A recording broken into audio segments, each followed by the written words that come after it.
What's up, you guys? I'm Eric the Dadalorian, and welcome to another episode of Sith Happens. I'm joined as always by the master of disaster himself, my boy Matty Ice. How you doing, bro?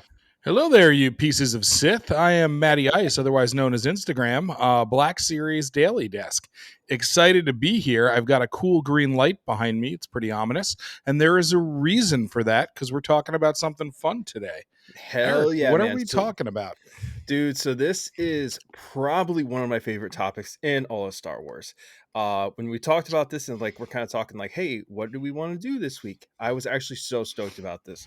And for those of you who obviously weren't in our conversation, Matt and I are talking the Mortis Gods this week. We're kind of talking just what we thought on it, the whole storyline and everything like that, and kind of going into future implications with it in potential upcoming shows and stuff.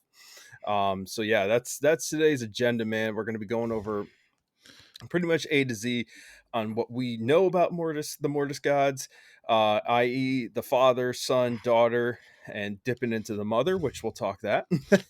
Dipping into the mother, are we? Yeah. Also, I love that this is one of your favorite topics. You said, because my favorite topic is the difference between Han Solo's DL-44 blaster as we go movie to movie, which we can do as bonus content someday if anybody's interested. I have a lot to say.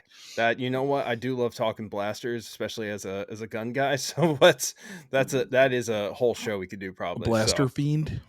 a little bit. But yeah, man. So just kick it straight off, man. I already said it. This is easily in my top 3 story arcs in all the Clone Wars. I freaking love this story arc so much. So I just wanted to say that. Yeah, no, man, I love it. And I think it is such a good story arc. And it's one of those ones that the first time I saw it was when I binged Clone Wars, when I kind of got back into Star Wars a little bit before Same the actually. sequels came out. And then I never really revisited it. And I was rewatching the whole series to show it to my wife. And I was like, I picked episodes that really counted towards canon. And I'm going to be totally real with you. I forgot about this episode Oh, no, entirely. really? Yeah, I'd seen it twice, I think, and I'd forgotten about it. Yeah. And Jen was like, well, let's just run through it because I'd gotten up to it and I was like, this is weird. And I was like, oh wow, holy shit. And I watched it a few more times the week that we rewatched it because it's like my biggest thing about it that I think is really interesting is like we're adults, and the first time I saw it, I was like, what is this? Imagine Yeah. kids that watch this show, like, did this just roll right off their backs? Like I Yeah. want to talk to somebody that watched this when they were 11, right? Yeah. Because I want to know what they got out of it. Yeah, that's kind of like, I think there's like a big difference because like somebody who like us who grew up with Star Wars our whole life, and like I think when I was like when Clone Wars came out, I think like the series, I think I initially watched till like season 2 or something like that, and I kind of fell off there. Mm-hmm. And then like a couple of years back in like 19 or 20 or something like that, when I got really back into it with Mandalorian and stuff, I went back and I finished all the Clone Wars. And I got to this story arc, and I was just like I was mesmerized with this because just like the whole fact that it's a forced planet or vehicle, whatever you want to call it, that the Mortis gods were on essentially, and the visuals behind this itself in the story were beautiful. Oh yeah. The way the night skies were, the going from day to night with like the shit dying at night and everything Yeah. like that. And it was just like I'm watching this and I'm just in awe, and I'm like it's bringing that the chosen one storyline into like this whole new light that folks like you and I who grew up with these the prequels and everything else about Anakin, it's like this is expanding this to a whole nother level. Oh, absolutely. And the one thing I do want to call out just to start is the ship, whatever you want to call it. I think of it as like a portal. If you go back, one of the last pieces of Legends canon that came out is Dawn of the Jedi. It's a comic series about truly the beginnings of the Jedi Order, and actually the first time the dark side, there was the balance of the dark and light, which gets into what you see in Mortis, but it's really when the Rakatan, the Eternal Empire, comes and invades the galaxy, and that's the beginning of lightsabers, and you really start kind of like shifting from swords that the Jedis are using. But the beginning of that takes place, there's like a prologue to it that takes place like 1,000 years before the 3,000 years or whatever that happens before, maybe even longer than that when you think about like Knights of the Old Republic. And those ships appeared on planets and granted specific people power. So what I think is interesting about that is it brings this concept of this, we think of the Force as this living thing, and it's something that kind of like binds the galaxy, which is true to an extent, right? But we know that when you go into other galaxies from old legends, the Force like is not there.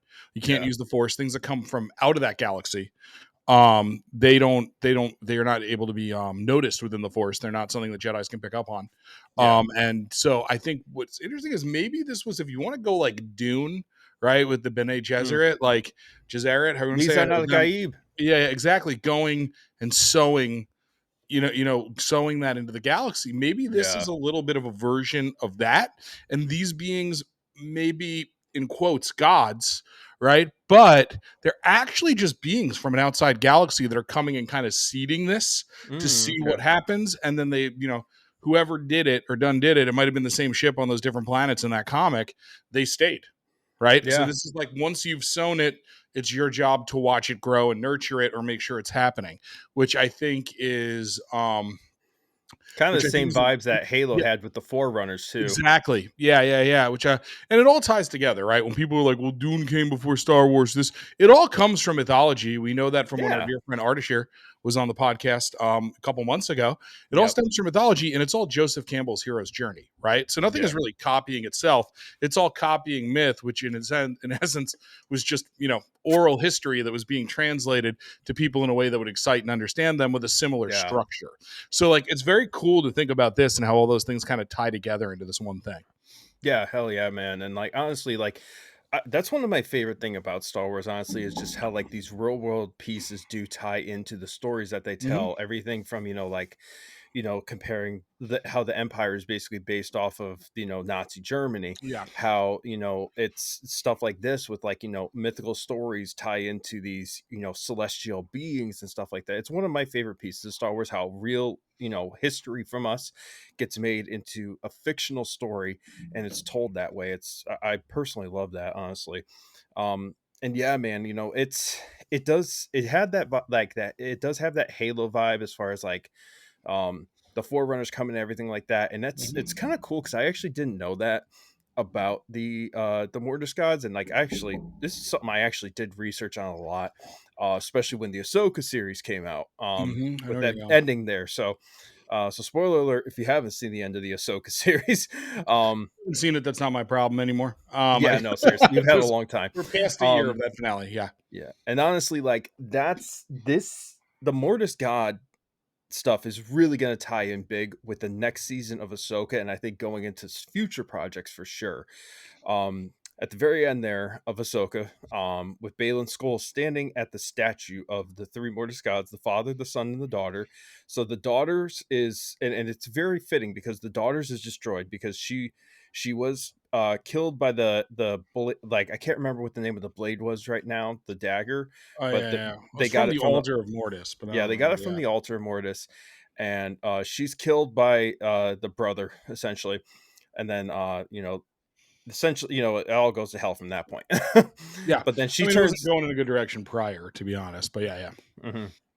But but Morai, the owl, appears at the end of Ahsoka as well, who is essentially the daughter in like spiritual form, I guess you could say. Mhm. And then with that at the statues, Balin's there. We see him looking out towards something that the father is pointing towards. And I made the comment to you after rewatching that arc in Clone Wars earlier this week, just to kind of like, refresh it for the show. And the light on the very, very top of the temple that the father, son, and daughter all stay in, it looks exactly like the landscape that they were at on Peridia, Oh yeah. and it has that big shining beacon right at the top of the temple. So, Absolutely. And they also, if you look at a lot of the things on Peridia, like the gold lacing, when they're on mhm, that, taller thing that the Night Mothers are on with the little pillars, the fight yeah, ends up in at the end, all that gold lacing and that design is throughout everything you see on Peridia in those temples.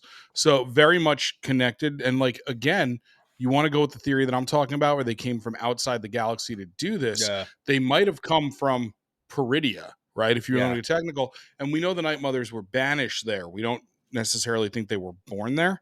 mhm, So there could be a lot to do with like ancient Night Mothers that were kind of like banished over there by those gods. And they're definitely stuck could there, be. which is like why some of these things kind of tie together, which I like a lot because all of this stuff seeds together. So you have like the transformation of the sister and the brother in the Yeah. episodes, and then Morai, but Morai doesn't actually appear. I was looking it up right before this episode. Doesn't truly appear until the Secret of Chopper Base in the second season of Rebels, which is Yeah, when that's Ahsoka comes and discovers Chopper Base, and that's where she sees Morai, and Morai is essentially there as she's guided to this next step of her journey. You know, where yeah. she in quotes dies fighting Vader.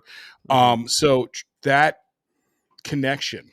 It's really about the sister. To me, she sees Mirai when she comes back in the World Between Worlds, 3 episodes or 4 episodes from the finale at the end of Rebels, and then Ahsoka sees her again at the end of the series. So when Yes. you think about Ahsoka's got to be dead by the time you get to Rise of Skywalker, you hear her Force Ghost. Yeah. Maybe this is the non-linear journey that her soul needs to take to get to her final destination, and you have Mirai kind of guiding her throughout. And when she strays from the path, she no longer sees Mirai. But when she's on the path, that's like how she knew this is where I'm supposed to be.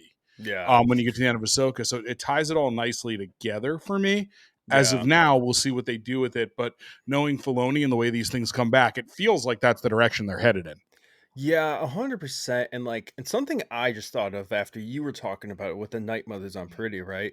So there's a line I remember from I was watching this episode of Ahsoka the other day, and it says in there that Thrawn actually awoke the Night Mothers on Peridia. There we go. So, you know, the Mortis gods could have actually potentially like basically imprisoned Yeah, these that's what I was beings thinking. for Yeah. what they're doing, because like dark side, light side, regardless how you feel, the Night Mothers have always kind of been perceived as like that, not good per se, I guess is the way to put it. they're, Dabblers in the dark. they're dabbling in something that's a little Yeah. bit maybe on the taboo side, I guess, Yeah. so to say.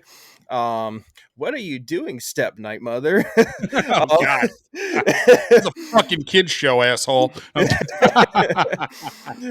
But yeah, and honestly, like tying that in there, so Thrawn waking them up and Balin going to it, so this all the stuff from the Mortis guys is really getting opened up at this point, like all their that's like a lot undoing of a lot of their stuff, basically, right? Yeah. And the biggest undoing, and I really, really hope, and I really think we are going to see this come into it, is the mother eventually getting Hold introduced on, into before we get this. too far ahead into that, I want to talk a little more about the episode. That's like where we got to close this out. Yes. That's your prediction. Don't get too excited, sister, night, sister, mother, brother. A couple things I wanted to quickly talk about. That one is, you know what? I'm going to open a little bit of a wound. The Night Mothers in Ahsoka. This is not necessarily about Mortis, but if we're saying the Peridia is kind of adjacent to Mortis, are ancient. They've been there forever in some way, Yeah. right? And they refer to everything as the thread. In Mhm. Acolyte, you had the Night Sister, the witches that were sort of a Night Sister adjacent, everyone felt, and near Dothamir, they refer to the Force as a thread, Yeah. right? So if you don't really know where those two things meet up, and first of all, I don't want to get into like they reimagine the Force, because magic with a K, the Night Sister stuff, is a reimagining of the Force. All Yeah. species view the Force in a different way, all different planets, there's a billion planets. But what I think is kind of cool is, again, you want to talk about connecting things in content, they're referring to it as a thread. Their witch is probably way more ancient or older than what we've seen. You have this subsect of cast out witches, right? Seemingly from Dothamir, based on the planet in the sky and Acolyte. There's Mhm. that connection there. And that's a really good connection. Yeah. And I love the way that they did that. Yeah, I like, I kind of actually didn't I didn't even think about that up until recently, as far as like the thread, as far as between the Night Mothers The and the balls way that shoot the actual. threads. Yeah. Like laser threads. So, but we've talked about it before, different religions viewing the same thing, as the same thing essentially in different ways and whatnot. And yeah, I think it's all gonna come together realistically. I agree, 100%. This is the culmination of Filoni's Star Wars verse as we head into the Mandalorian movie, what they're doing with Skeleton Crew, and Hmm. then Ahsoka season 2. And I think this is all bringing it together. And if you go back and look at the Duel of Fates script, the leaked script of the third of the sequel trilogy that wasn't made, Hmm. it ends at the altar of Mortis. Like it I did ends, not know. I yes, there's never. a So big I keep battle. telling myself I need to read that, but I I'll read it, but never it have. ends there. It's the altar of Mortis, or like a chamber of Mortis, or something like that. So that was going to tie everything together really nicely. The Duel of the Fates script, Force Awakens is probably my favorite Star Wars movie, Hmm. just as far as like rewatchability. Yeah. Last Jedi I've got a lot of problems with, but there are things I like. Rise of Skywalker just felt like it was written by Reddit, like they were trying to make people on Reddit like them, which is not a good way to make a movie. No. The Duel of the Fate script actually ties that trilogy together and makes Yes. Last Jedi better and everything better. So I highly recommend if people can get a hand on a copy. It is everywhere. You can find it on Reddit, wherever. Definitely read it. But it would have also, like we're saying, tied everything together. And I think a lot of what's being done is filling in the gaps of those sequels. I don't think it's fixing them, like people are Yeah. saying. We're trying to undo things. I think what they're doing is making it richer, the same way the expanded universe made everything so much richer for the trilogy. Yeah. And that was a way that they might have tied everything together or brought some things full circle in that Mhm. script. But it's still, that's a part, Filoni's still the creative director of Lucasfilm, who's still probably very involved in advisory capacity on those films. Yeah. That's a story he wants to close a loop on or give you kind of like a finite, what did it all mean? And I think that it would be so weird if that's not where we're headed after all of this. I mean, I welcome whatever they bring on, but to get there on that journey, and even is Thrawn the big villain? We don't know. Maybe everybody teams up to fight something, and that something is what you were about to talk about, my friend. So Yes. hit that So, switch. and Go to this is where it gets interesting too, because if you dive deep into Legends, I sent you and our boy Anthony something the other day where so for those of you who don't know, the mother is essentially like a fourth Mortis god, sort of, kind of. So basically, the mother was like a human servant to the father, daughter, and son. And basically, what happened is, she grew to like love this family and wanted to stay with them forever because she was mortal. She was going to die. And so what she did is she attempted to turn herself immortal by drinking from the font of knowledge and drinking in the font of power, I think it is, and bathing in the pool of knowledge. And instead of don't we turning, all? hmm? Don't we all? Yeah, but instead of turning her into just an immortal and one of the Mortis gods, it turned her into an absolute monstrosity, that became known as Abeloth, which is, if you don't know it, you got to go look this up. It's Yeah, probably look one of up the a picture coolest of her. legends. Yeah. It's insane looking. And so basically she basically became known as like the destroyer of the galaxy and everything. Like, this is thousands and thousands of years before all the Star Wars stuff we know. And the only way that the father, or sorry, yeah, the father, the son, and daughter were able to basically imprison her and stop her from destroying the galaxy was by trapping her in between two black holes. I don't know if they trapped her in like a device or just let her there. I didn't read the That's book, so I can't give. Yeah. But yeah, it's roughly that, and you can't kill her. She's got to get held there. Yes, basically. And so what the Legends universe tells us is that I think it's right after the war with the Yuzang Vong, which, if you don't know that legend either, go look it up. Amazing story. 300 trillion of the ascent of the galaxy that Star Wars is in is killed after this war because they're just absolutely decimated. And directly following that war, Abeloth gets released, and Luke Skywalker basically is like like leading the Jedi by this point, and it has to team up and basically try to re-imprison her and everything like that. And I don't think they are going to go I don't think they're gonna and go that bring heavy. yeah, so I don't know exactly what they're gonna do. I don't think they're gonna bring in the Yuzang Vong into like actual canon, 'cause I think it's a little bit too gnarly for Disney, Mm-hmm. honestly. But I do think that all this stuff we are seeing right now is all gonna eventually lead to Heir to the Empire, and potentially after Heir to the Empire, leading to a uh like resurgence of Abeloth, which is why I think Balin Skull is going towards in the end of I think he Ahsoka. wants her to destroy everything. I think that makes the most sense, right? Is that he wants to end this cycle, and the way to end it is to end everything and let it rebuild. And I Exactly. think that's really it. And I don't know if using Vong is like not useful for this. I think you go straight into that story because Mhm. a galaxy is still in chaos. They're trying to form the New Republic, right? It's like only Yeah. 7 years in. You've got an entire Imperial remnant being built. You know where they went. What better to like really wreak havoc is Ahsoka trying to get a handle on this. Whatever happens with Balin, with that, and then ultimately like maybe the battle starts out. Your opponent is Thrawn, but ultimately she becomes everybody's opponent, right? And you need his tactical genius, you need Yeah. the magic from Dothamir and all those things to subdue her or figure out how to re-imprison her. And And it's a maybe that's great Ahsoka's ultimate arc, right? Is that like yeah. her undoing or her sacrifice is kind of like getting this like the mother back in order, basically. Yeah, and that would be a great way to do the story behind this too, because like the story with the Yuzhang Vong, like the New Republic and the Imperial Women actually have to team up to fight Yeah, this threat to the galaxy.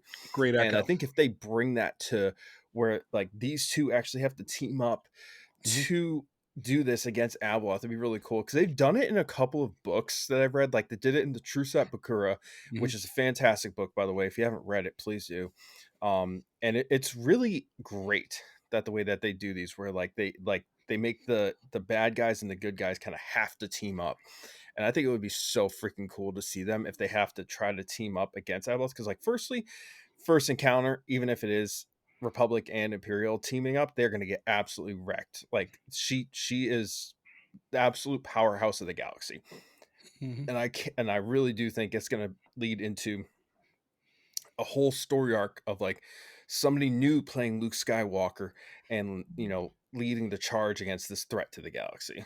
I mean, I really want those original characters. They need to make an appearance in whatever this final battle becomes, or it wouldn't make sense to the history of the galaxy. But but If yeah, they're I was going to say if they're smart, they will bring the original characters in because they play a huge role in that story.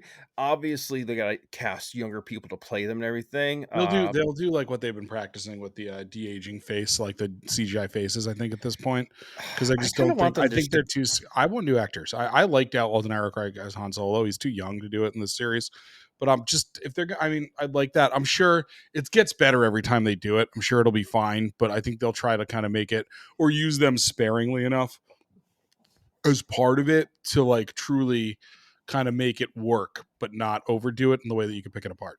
Yeah, I guess so. Yeah, it's one of those things I would love to see the original crew, Luke, Leia, Han, Chewie, all them really brought back into the Mhm. forefront. I would love to personally see it done with like new actors, Sebastian Stan, I think his name is the I mean, Winter Soldier. the guy who they mocap to be Luke Skywalker, in that if you look at him, he could pull it off Oh facially. yeah, I'm no not even doubt. joking there. But I yeah, don't know no, why they even mocapped him. He looked a lot like him yeah, he looked already. fine. Yeah, just make his eyes blue. Yeah, But yeah, no, I definitely think that'd be awesome. I had some other thoughts about Mortis. I know we're getting close to like collector's corner soon, so I wanted we're to, good, brother. Shoot yeah. it out. So first thing is a really interesting thing, and this goes back to that Dawn of the Jedi book, but I think also the concept of the Force is very interesting in this and what it means to people, Hmm. because we think of the light and the dark as the Sith and the Jedi, but that's not true. Yeah, The dark are the things that are the parts of you that are more selfish, that are more parts of you that are more selfish, the parts of you that have anger, spite, jealousy, and the light is the light, and you need both. And if you listen to a lot of what's said in the episodes about the brother, it's that he leaned into the dark side. He's gone to the dark side. And the hmm, idea is that he should always be teetering like a normal person is, right? And that the light is always kind of like meeting in the middle there and also teetering in its own way on doing too much of the right thing. And when the light tried to drift in with the sister getting that blade, it was over because now everything's totally out of whack. And the father is that center. And it's the idea that to be a perfect Jedi, it's not about not loving or being chaste or being, like letting go of like material possessions. It's understanding that balance. The yeah, Sith are the imbalance, and the Sith are the overcorrect by the dark. They're an aberration. They are not a part of it. They're yeah, tapping into it to become something. And the Jedi, to an extent, are, which is what they keep talking about when they say, like, you don't really understand the Force to Anakin, Ahsoka and Obi-Wan, because they don't. This is a balance. This is a harmony that exists in all people. You're a little bit good and you're a little bit bad, but you try to meet in the middle and be the best person you can be. Once you yeah, start by trying to be too much light or too much dark, that's where there's imbalance, right? And in the yeah, case of the Jedi, there's sort of like for the most part, every time they've gone out of the do no harm sort of mentality, they've done way more harm because they're out of balance. They're trying to overcorrect something. And the yeah, Sith have tapped way far over into the other side and are completely out of whack and balance, which is what creates that chaos. You need it to exist in the middle. And I love that about it because it gets into when people are like, well, this isn't the Jedi. That's not who the Jedi are. But it's like, well, the Jedi are sort of a reflection of what can go wrong when there's too much light, and the Sith Yeah. are a reflection of what can go wrong when there's too much dark.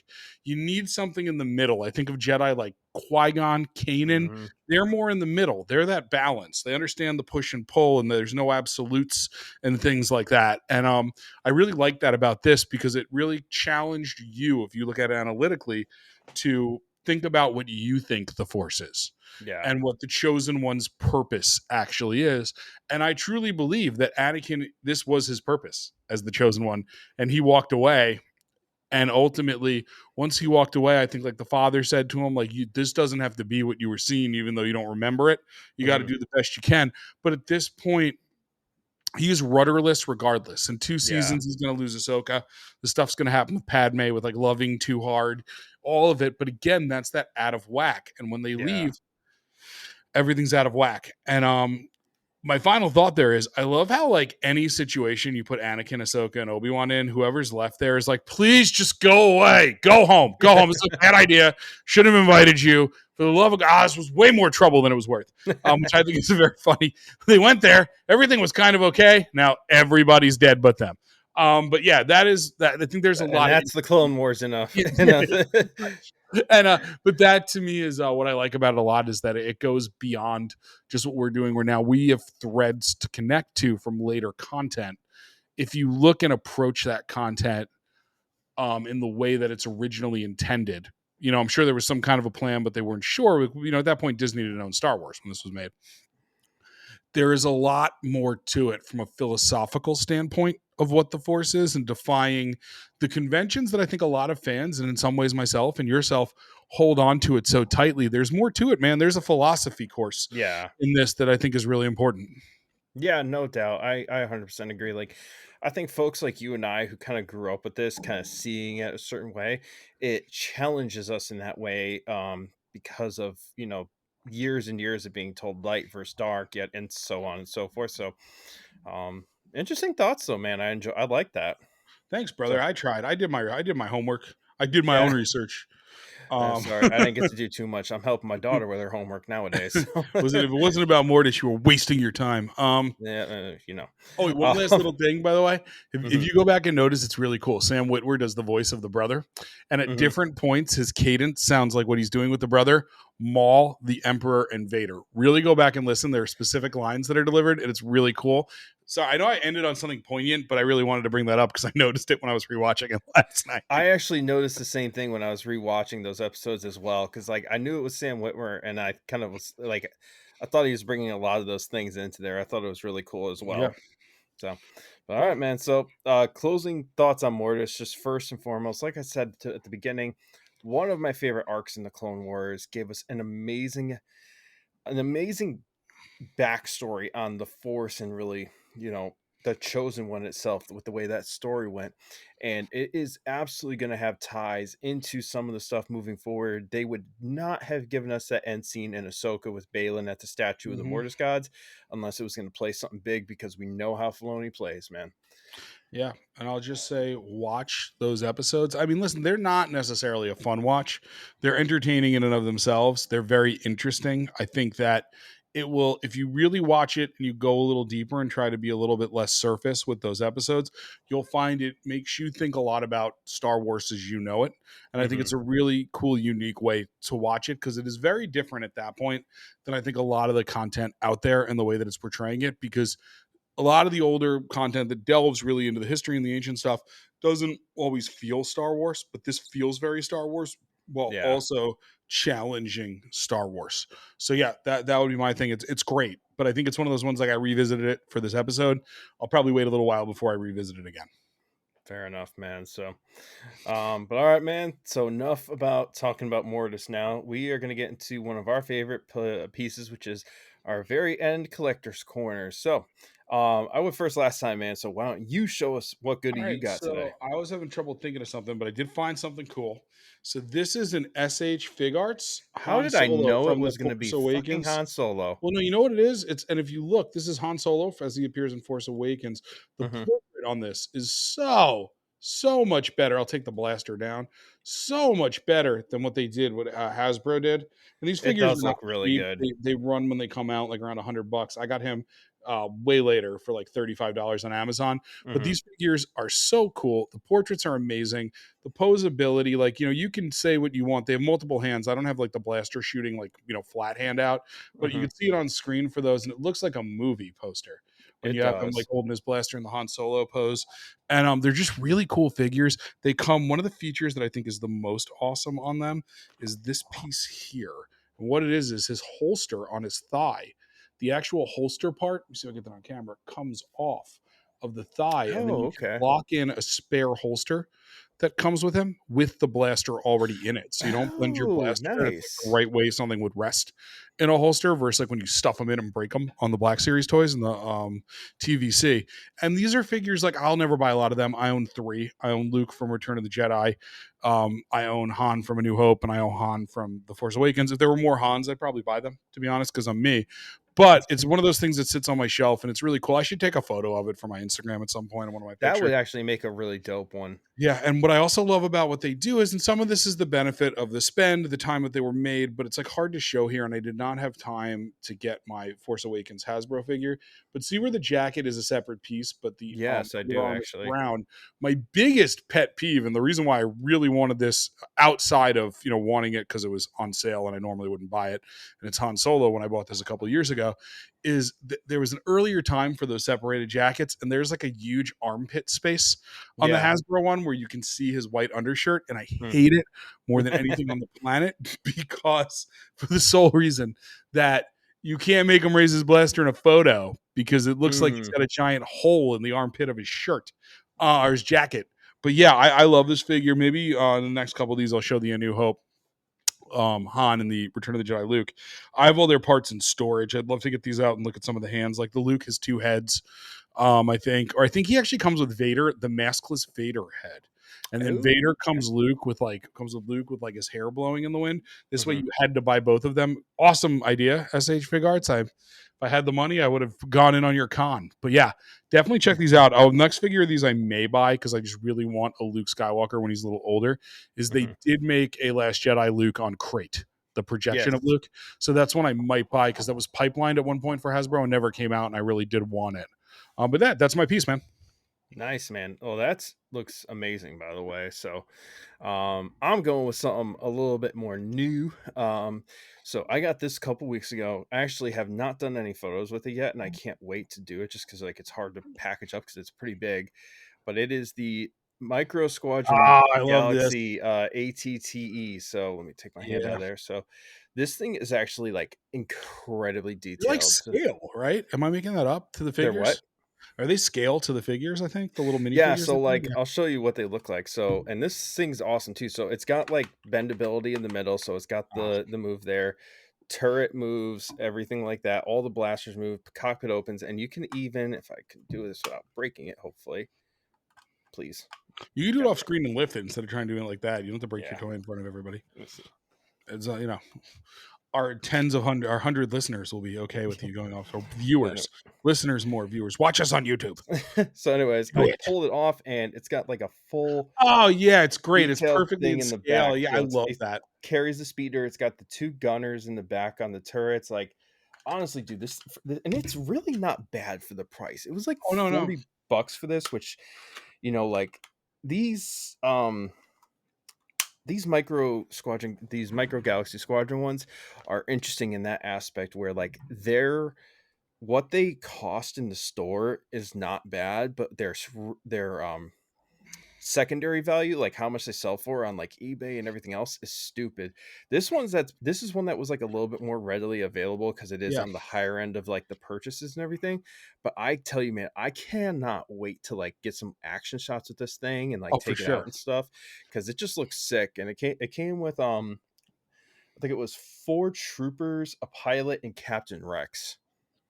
So Dude, that is I mean, honestly, if I had the space and the funds, I would start collecting that before I start collecting TVC. Not yeah, for photos, just because it's awesome. it's just so cool. Look Like great on I a shelf. love the vehicle stuff. Like this is one of the few ground vehicle ones I have for the micro squadron ones. But yeah, this thing is easily one of my favorite new pieces that I've gotten. And like I said, it just looks so cool. Yeah. And everything on this moves. Like all of it like positioned so you can make this thing just exactly how the machine functions in the story and everything like Yeah, I that. mean, So, if you remember back in the day, it might have been a little before your time, but the Action Fleet stuff from Micro oh, that Machines. was not, no, that was my childhood right I there. loved, yes, I loved when those came out because when you're a kid playing, like I had a bunch of the vehicles. I'd get like a bunch for Christmas. Like my Christmas presents, every year with Star Wars were like the vehicles that I couldn't buy with Hmm. my allowance money. And it Hmm. was funny because I liked playing with the figures with those as play sets. But when it Yeah. came time for somebody to hop in and fly a vehicle, I would use the Action Fleet stuff because it was more manageable to like two hand. You know what I mean? Like the Yeah. Action Fleet Slave One and Millennium Falcon, not fully in scale to how they would be with each other, in scale enough. And so like that harkens back to me of like being a kid and sort of the multimedia Hmm. multi-platform play of these toys, and I just love it. It's super nostalgic when I see those. Whenever new ones of those come out, I just like look at all the pictures online and sort of like fantasize like maybe I would buy that, but I'm not opening that gateway drug to anything. But yeah, Yeah. I love when you show these, man. Yeah, no, I love this one. It was great. I know the one I'm still looking for the most because it's probably like the most, like the highest valued one right now, I think, is that Sabine TIE fighter. It's You popping mentioned up that in I think like, last week, yeah, or the week yeah, before, yeah. popping up in some of the ollies across the country. I'm hoping to Oof. find it here soon. Find one, send it my way. Cool, but I'm yeah. finding two and putting one on eBay, man. Those things are going for Well, like there's two always the fifty. opportunity for a third. That's all I'm saying. Um, If it's there, I'll get it for you, honey. Thanks, brother. You're the best. But all right, man. I think that does close out our show for Yeah. today, though, man. So, thank you guys for hanging out to us, for all of our listeners and our viewers, whether you're on YouTube, Spotify, or whatever the hell you're listening to us on. We appreciate you kind of coming in and just spending some time with us and talking some Sith, as they say. So if you guys want to, please go check out our Instagram at Sith Happens _Star Wars podcast on Instagram. On our Instagram, you will find our link tree, which has all of our links to all of our various links on Spotify, YouTube, Amazon Music, the whole shebang. And yeah, man. So Matt, do you want to do the honor of signing us off? I'll do the first sign off per the usual, and I will say thank you already for joining us. I really hope you have watched those episodes. Please watch them. They're really, really great pieces of content and a very fun new way to look at Star Wars. And like I say every week, may the force be with you always. Oh, and I'm And Black Series Daily Dusk on Instagram. can't forget that plug. Yeah, All right. follow me. Yes.